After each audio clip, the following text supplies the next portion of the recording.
Hello students. Now it is a continuation part of the non-inertial frame of reference and a fictitious force. So now we will consider move with the some of the examples. So let us consider now the bucket or any vessel.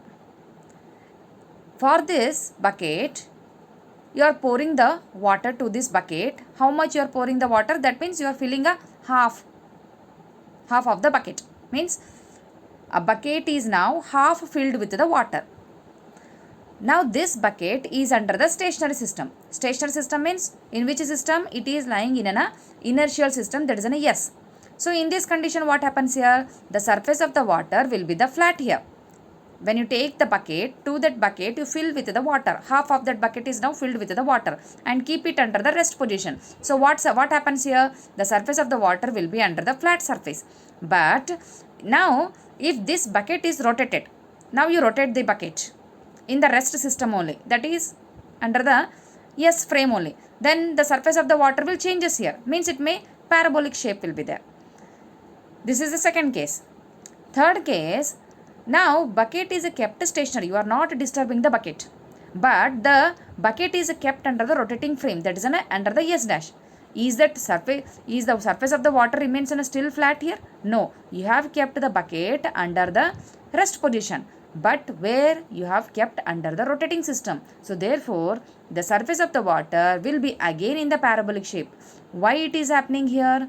Because of the rotating system, that is an S dash here. Okay, this is happening because of the rotating system, where A, that is a fictitious centrifugal force is acting. Why this is happening here? Why there is a change in the surface of the water? It is because of the centrifugal force which is acting on a water here, due to which you are having the parabolic shape here.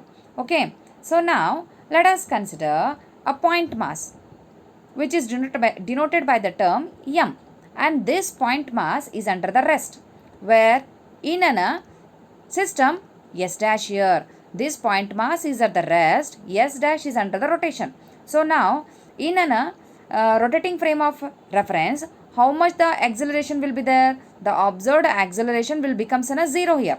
Observed acceleration is going to become a 0. So now in a non-inertial frame is a rotating frame here, which is moving with the angular velocity, that is an omega, about a fixed axis in an inertial frame. Then what we can write? A naught is equal to minus omega square into r here. Means it is the centripetal acceleration which is observed in the rest system. So therefore fictitious force F naught will becomes now minus m a naught.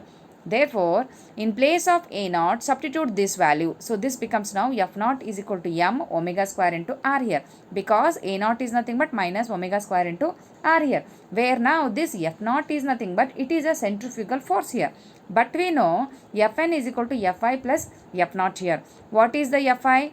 Fi is how much? Minus m a naught here. F naught is how much? M a naught here. So therefore I have written as, in place of a naught substitute as an omega square into r here. So this we can write it as this one. So this is a positive and this is a negative. Both will get cancels. It is left with the term 0 here. Whereas this negative minus m omega square r, what is this? This is the centripetal force. And what is this? This one is a positive. This one is a centrifugal force. Therefore the total force in an S system is going to remain a 0 here. So this we learnt about the non-inertial frame of reference and a fictitious force with some of the examples. So next class we continue with the another topic, that is a rotating frame of a reference. Okay.